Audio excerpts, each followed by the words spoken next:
Mesdames, Messieurs, bonsoir et bienvenue à tous. À la une de ce journal, le président de la conférence épiscopale nationale du Cameroun s'étonne de la majorité écrasante des scores du candidat Paul Biya dans les régions du nord-ouest et du sud-ouest Cameroun dévastées par la guerre et l'extrême nord en proie à une pauvreté ambiante. Monseigneur Samuel Kleda était face à la presse ce jour à Douala. Grincement de dents dans les rangs de l'opposition, des militants, notamment du SIF, des militants de ce parti, sont mécontents de la place qu'occupe le SIF, 4e sur l'échiquier national. Voilà pour le sommaire.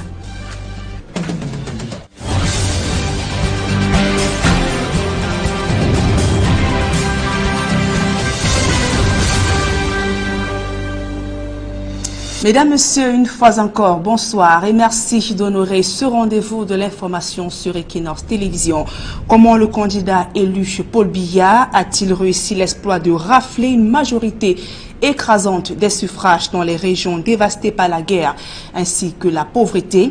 C'est la question que se pose la conférence épiscopale nationale du Cameroun sur la victoire du Paul Biya RDPC dans la zone anglophone ainsi que l'extrême nord Cameroun. Ces questions ont été à l'ordre du jour au lendemain de la proclamation des résultats. Farel Bounia, Jean-Paul Chouniat.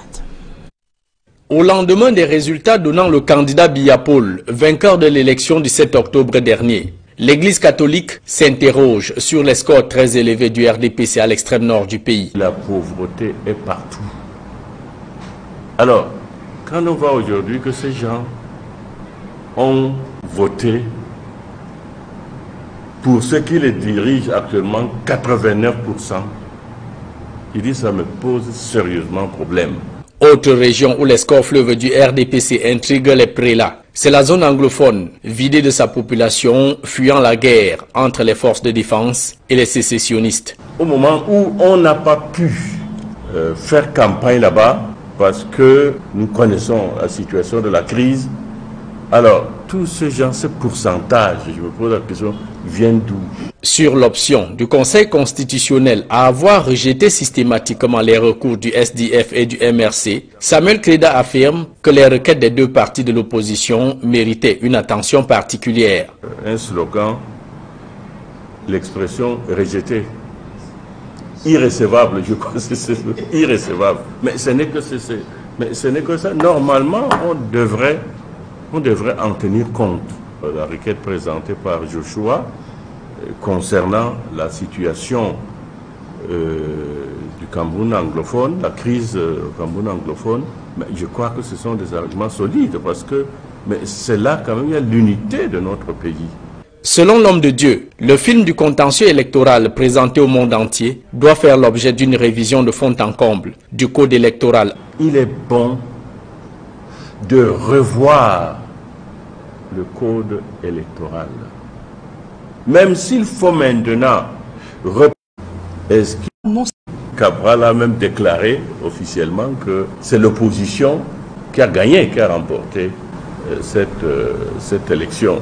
Donc il est tout à fait normal que, selon la loi, ils ont, n'est-ce pas, à se plaindre à ce niveau. Je suis parfaitement d'accord qu'on doit confronter parce que, mais ça c'est au niveau légal, ce n'est pas la violence qui doit être préconisée, loin de là, mais au niveau légal, on doit les écouter parce qu'ils ont des arguments.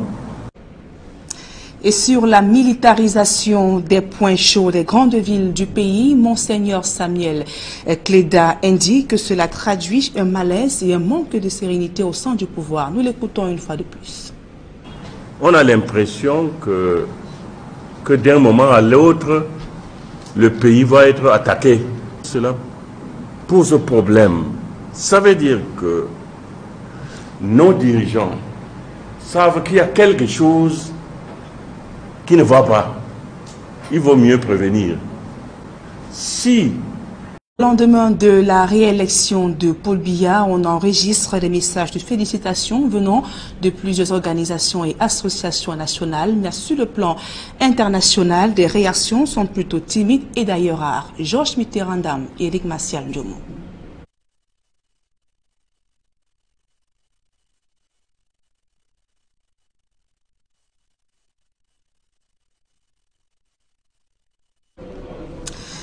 Toutes nos excuses pour la qualité de cet élément. Nous y reviendrons certainement avant la fin de ce journal. Et toujours dans ce chapitre, quelle est l'ambiance dans les QG des différentes formations politiques au lendemain de la proclamation des résultats par le Conseil constitutionnel? Si au sein du parti au pouvoir, la réélection de Paul Biya suscite l'enthousiasme, l'opposition, notamment le MRC et le parti Univers, affirment que ces résultats ne reflètent pas la vérité des unes au regard des irrégularités ayant entaché ce scrutin présidentiel. Emmanuel Diop, Gizogo. À l'issue de l'élection présidentielle du 7 octobre dernier, le verdict des urnes a été rendu par le Conseil constitutionnel et Paul Biya déclaré vainqueur avec 71,28% de suffrages. Ces résultats soulèvent l'enthousiasme dans le camp de Paul Biya, où il est question de mettre en pratique la politique des grandes opportunités. Après avoir présenté sa vision de développement depuis qu'il est en charge du Cameroun, au titre du septennat qui va s'engager 2018, à partir de 2018, veut réaliser ce qu'il y met, une politique des grandes opportunités. Nous allons pouvoir y concourir. A contrario, pour Maurice Kamto, arrivé en deuxième position, selon les chiffres du Conseil constitutionnel, avec 14,23% de suffrages, ces résultats ne reflètent pas la vérité des urnes. Et il avance même qu'il a remporté ce scrutin. 719 voix. Les résultats de l'élection présidentielle sont les suivants. Maurice Kamto, 1 320 824 voix, soit 39,74%. Entre ces deux camps diamétralement opposés, le troisième de ce scrutin, Cabral Libi, qui a enregistré 6,28% de suffrages, dénonce aussi les irrégularités au cours de cette élection tout en prenant acte des résultats rendus publics. C'est le verdict du Conseil constitutionnel. Le parti Univers et son candidat Cabral Libi en prennent acte. En attendant la prestation de serment de Paul Biya, la bataille entre le camp du président élu et celui de Maurice Kamto se joue sur le terrain de la paix. Dans le camp présidentiel, on défend l'idée d'interdire toutes les manifestations assimilées comme une menace à la paix, quand chez Maurice Kamto, on crie à la violation du droit de manifester constitutionnellement garanti aux Camerounais.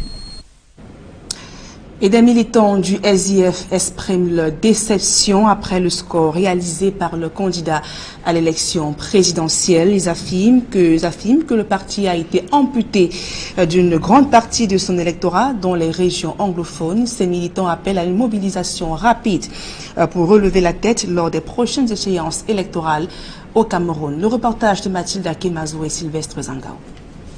Quatrième de l'élection présidentielle du 7 octobre, avec un pourcentage de 3,36%. Joshua aussi, le candidat du SDF termine derrière Paul Biya, Maurice Kamto et Cabral Libi. Un score jugé mauvais par les militants du parti de la balance dont certains affirment que la campagne électorale a été malmenée.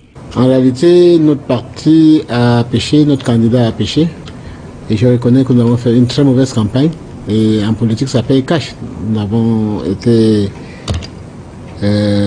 retrogradé en 4e position, mais je crois que pour mieux sauter, il faut reculer. Ça nous a permis de comprendre que il est facile d'être en haut, mais difficile de s'y maintenir. D'autres militants du Social Democratic Front accusent les partis rivaux qui auraient donné des coups en dessous de la ceinture. Cette campagne électorale a été marquée par un discours populiste qui visait à faire croire aux gens que le chairman avait gagné l'élection présidentielle de 1992, mais avait vendu. Et qu'il avait refusé de faire des recours à la Cour suprême et que c'est pour cela qu'on a volé la victoire du peuple. Je pense qu'il est important de dire aux Camerounais que ce discours est faux. Et donc, devant ce discours-là, la plupart des militants du SDF n'ont pas voté le parti. Un des candidats, avec ses partisans, ont lancé à la veille que l'honorable Niger a balancé au MSC. Ça a joué beaucoup. Il y a eu beaucoup de gens, des sympathisants, des amis de l'honorable qui ont voté massivement pour le MSC. Je crois que c'était vrai. Au-delà de toutes ces récriminations, selon les militants, la situation de crise dans les régions anglophones, qui constitue un important bastion pour le SDF, a été défavorable au candidat Joshua aussi. Les militants qui étaient censés voter pour le SDF n'ont pas voté. Le Nord-Ouest n'a pas voté. Le Sud-Ouest n'a pas voté. Le SDF a été clair lors du contentieux électoral. Il n'y a pas eu d'élection dans ces zones et on ne peut pas considérer ces résultats. La page de la présidentielle 2018 se tourne. Il est question désormais de relever la tête lors des prochaines échéances. On a peut-être perdu la bataille, mais la guerre est encore en place. Moi, principalement, je suis réconforté parce que quand vous voyez le fort taux d'abstention, je me dis que c'est beaucoup de gens qui ont toujours cru au SDF, qui ont dit qu'au lieu de ne pas pouvoir donner notre voix parce que notre candidat n'était pas très présent sur le terrain, il préfère s'abstenir. Donc c'est cette masse populaire-là qu'il faut encore. Déclare avoir pris acte des résultats du scrutin présidentiel du 7 octobre dernier. Dans un communiqué rendu public ce jour, le député SDF invite le président de la République à écouter le peuple qui, selon lui, a besoin de paix, de réconciliation, travail et surtout de retrouver une patrie. Il a exprimé sa gratitude envers ceux et celles qui l'ont soutenu dans son combat politique. Arrivé donc est désormais les regards fixés vers l'avenir avec les préparatifs des municipales et législatives de 2019. Et la victoire de Paul Biya à l'élection présidentielle a enflammé la toile. Certains internautes pensent que la réélection n'a pas été une surprise. D'autres, par contre, crient à une victoire volée. La revue du web avec la DCD. La toile est divisée après l'annonce des résultats de l'élection présidentielle. Le goût de ça, une expression utilisée par les internautes, est diversement appréciée selon que l'on se trouve dans le camp gagnant ou dans celui des perdants. Les premiers célèbrent la victoire de leur champion et remercient ceux qui ont cru en lui, même s'il n'a fourni aucun effort pour aller à leur rencontre durant la campagne électorale, comme le décrit cet internaute. Il annonce sa candidature sur Twitter, il fait une campagne de 7 minutes et gagne avec 71%. Et cette autre réaction permettra peut-être de comprendre cette victoire écrasante. Vous croyez que c'est encore lui qui dirige ce pays? À son âge, on ne peut même plus gérer une tontine de 5 personnes. Dans l'autre camp, on parle d'une victoire volée, entachée de fraude. C'est de l'incompétence pour cet internaute. Même pour tricher, ils sont incapables. Sur la base du faux, Biya est élu. Et cette réaction empreinte d'ironie. Tous les présidents du monde envient notre système électoral. On va le breveter. En fait, la polémique autour du vainqueur de cette élection n'a pas lieu d'être si l'on s'en tient à ce commentaire. La vraie sorcellerie, c'est quand les gens font comme s'ils ne connaissent pas le résultat final, comme pour dire que tout était connu d'avance. C'est peut-être la raison pour laquelle l'on n'a pas enregistré de véritable liesse populaire après l'annonce du résultat. Le dehors était triste, comme le fait savoir cet internaute. On aurait dit un deuil national au soir du 22 octobre. Plusieurs ont d'ailleurs eu du mal à expliquer la présence des hommes en tenue dans les grands carrefours. Tu gagnes avec 71% et tu encercles toutes les villes avec les militaires armés jusqu'aux dents. Tu as encore peur de ceux qui t'ont élu et tous ceux qui n'ont pas voté pour le candidat Ndifo iront en enfer, ironise un autre internaute. La toile en tout cas s'anime, les commentaires fusent de toutes parts sur la zone Facebook, à chacun son gagnant. Et Paul Biya reprend les rênes d'un Cameroun où tout est presque à refaire. Les dossiers urgents ne manquent pas, que ce soit les services sociaux de base, la gouvernance et plus pressant encore la crise anglophone. Le président réélu est face à des défis de divers ordres qui ne sauraient donc tarder. Plus de précisions avec Donald Brice Kamgan et Séverin Tchoubank. C'était jusque-là l'un des principaux, sinon le principal acquis de Paul Biya en 36 ans de règne à la tête du Cameroun. La stabilité sociopolitique du pays est, comme elle ne l'a jamais été, menacée. Les 7 prochaines années, le président auto-taxi, le nombre réel dans ce secteur de la débrouillardise, n'est pas encore connu cette fois. Le 3e chantier devrait être la lutte contre la corruption. Entre 2012 et 2014, la Commission nationale en charge de cette question parle de 1200 milliards de francs CFA perdus dans diverses poches de corruption et c'est un indicateur parmi tant d'autres dans un pays où l'unité de valeur minimale de détournement de fonds publics est le milliard de francs CFA. Et à ce propos, l'opération Épervier, le tribunal criminel spécial ou la Commission nationale anticorruption ne suffisent pas pour convaincre que le carburant du renouveau n'est pas la corruption. Tout est dans la volonté politique. Le troisième dossier devrait être la santé. Le Cameroun compte aujourd'hui plus de 10 000 médecins formés et partis pour l'étranger. C'est l'une des manifestations du mal-être d'un système de santé en crise et asphyxié par les scandales à répétition. La piste de l'assurance santé universelle est dans les tiroirs du ministère de la Santé publique et en attendant, le paludisme et le choléra font chaque année des centaines de morts à travers le pays. Il en est du système de santé à examiner comme du cadre juridique des élections à critiquer.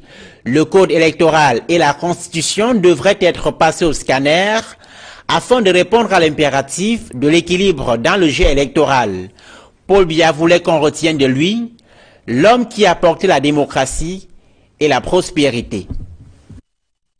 Dans le reste de l'actualité, la vie tourne au ralenti au quartier Bojongo-Sata Bonaberi, dans le 4e arrondissement de la ville de Douala. Ceci à cause du mauvais état des routes au quotidien. Riverains et automobilistes ont droit à des marques d'eau et à des boubiers. Pour les écoliers, le calvaire n'en est pas des moindres. Il est impossible de se déplacer sans tirer avec un peu de terre rouge au passage ou d'avoir les pieds trempés. Dépassés par cette situation qui dure depuis des mois, ces populations interpellent les pouvoirs publics.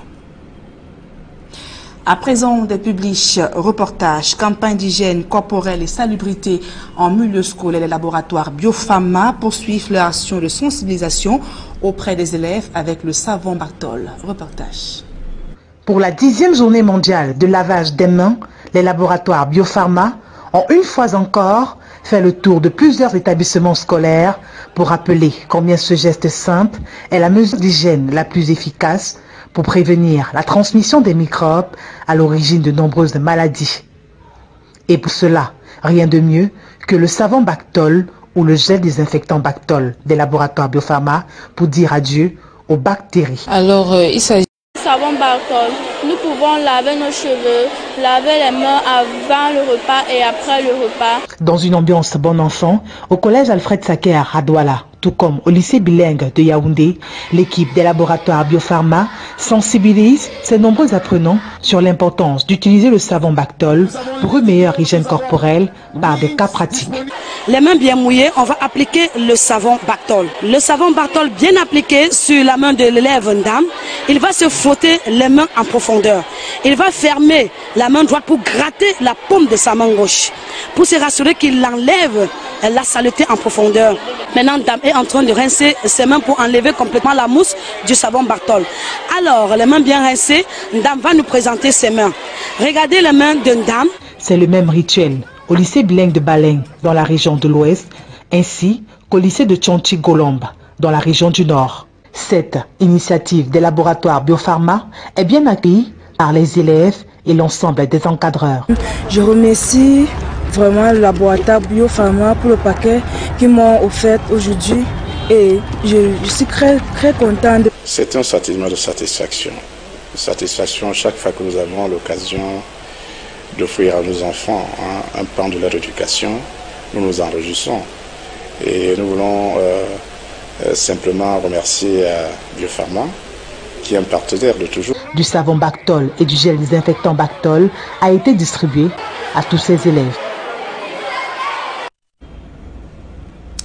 Et l'entreprise Fairtrade vient de faire un important don en matériel aux populations du département du Mungo. Établissements scolaires et églises ont bénéficié de l'élan de solidarité de cette entreprise citoyenne. Reportage. Le commerce équitable Fairtrade de la PHP vient de redonner du sourire aux populations du département du Mungo, précisément celles des localités de Loum et Djombe-Penja. Le don est constitué de 150 chaises et 30 bancs octroyés à l'école Sonda Oumarou de Loum. Une salle de classe équipée de 30 tables bancs et un bureau au lycée bilingue de Loum Chantier Gare. Un forage à pompe électrique pour les populations de Djombe qui souffrent d'un déficit en eau potable. Sans oublier le coin toilette complètement rénové pour les élèves du primaire. Le bâtiment est venu ajouter un plus au lycée, c'est venu donner un décor parce que nous avons un bâtiment en semi-dalle. Donc nous espérons l'année prochaine nous aurons un bâtiment en étage. Nous avons le point 2 aussi que nous a offert la Fairtrade également parce que nous avons manque d'eau en Djombe, donc c'est un forage pour avoir constamment de l'eau dans l'établissement. Nous disons merci à la Fairtrade de la PHP pour les toilettes. Nous serons bien à l'aise. Merci.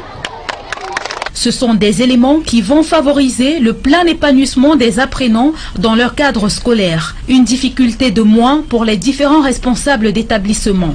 Il fallait des salles de classe pour loger tout le sous-système anglophone. Donc l'ouverture de cette salle était très attendue. Je vais leur dire merci au nom de toute la communauté éducative du lycée bilingue d'une Chantier-Gare. Monsieur le Président, Vraiment, je loue le Seigneur Tout-Puissant qui a voulu qu'à travers le président du comité local Fairtrade, que ce don me parvienne. Je lui dis grandement merci. Fairtrade, entreprise citoyenne à travers ce geste de cœur, confirme qu'elle est soucieuse de la formation et du devenir de la jeunesse camerounaise.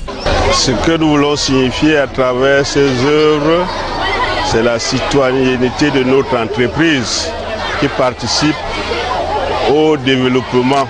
Nous avons choisi d'investir plus pour l'éducation parce que nous ne pouvons pas penser à l'avenir sans passer par l'éducation. Nous ne pensons pas nous arrêter là parce que déjà il y a le projet d'électrification de Manjo qui est en cours, et il y a la boutique des travailleurs à Deyane et à Kribi qui est aussi en cours. Nous avons en cours aussi pour construction d'un économie au sein de la PHP pour le personnel. Il y a un complexe sportif pour le divertissement des jeunes. Après la chaîne éducative, Fairtrade a jeté son dévolu sur la paroisse de Bouba 3 où une série de travaux ont été effectués pour permettre aux fidèles de louer le Seigneur dans de bonnes conditions. Une église parce que nous savons quand même qu'il y a un maître suprême au-dessus de nous, dans la vie.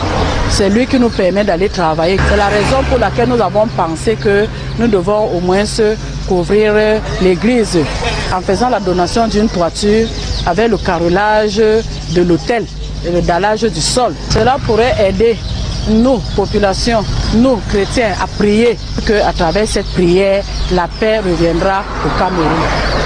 Ces initiatives qui ont complètement changé le visage de Djombe Penja n'ont pas laissé indifférent le maire. Beaucoup de forages ne marchent pas en motricité humaine.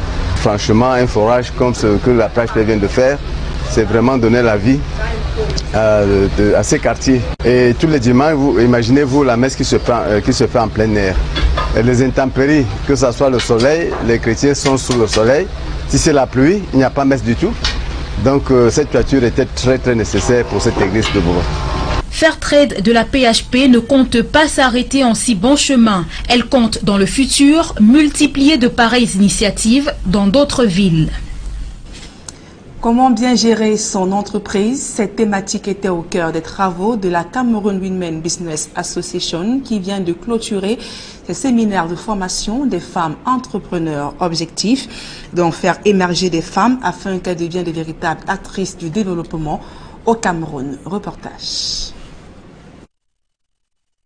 La Cameroun Women Business Leaders Association a tenu sa deuxième session de la 4e édition du séminaire de formation des femmes en gestion d'entreprise.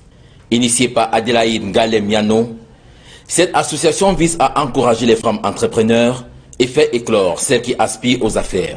La Cameroun Women Business Association, qui est une association de femmes entrepreneurs, a entre autres pour objectif la formation des femmes, non seulement pour celles qui sont sur le terrain, mais également relativement à la formation qui vient d'avoir lieu, celle de former les femmes pour les amener à partir du secteur informel pour le secteur formel.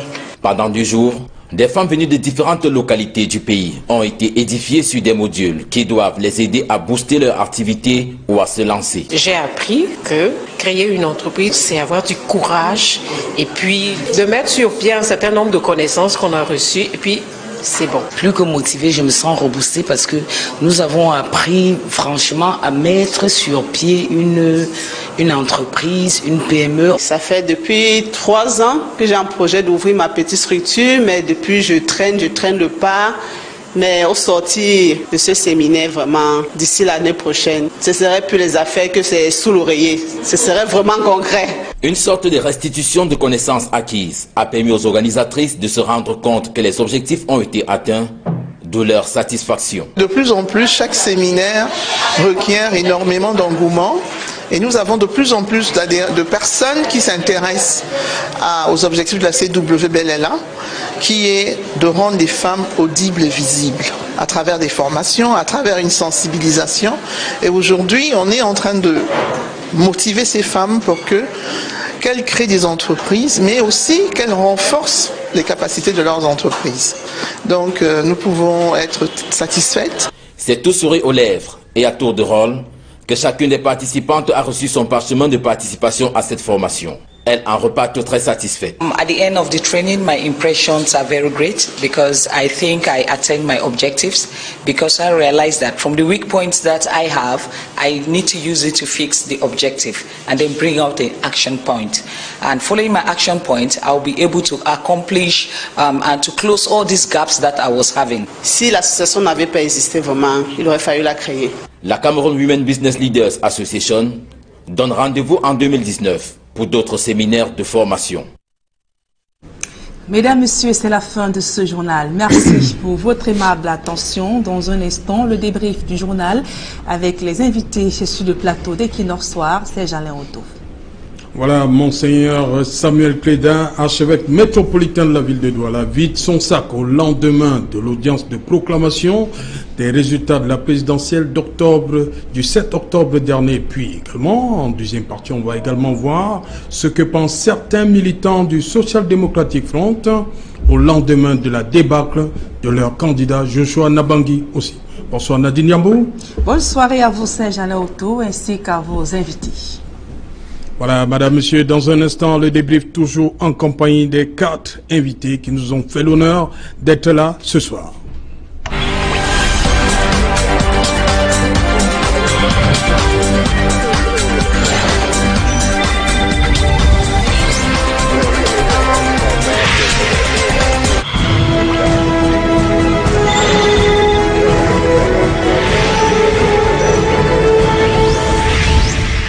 La suite, madame, monsieur, c'est le débrief. Les militants du Social Democratic Front qui reviennent sur le faible score enregistré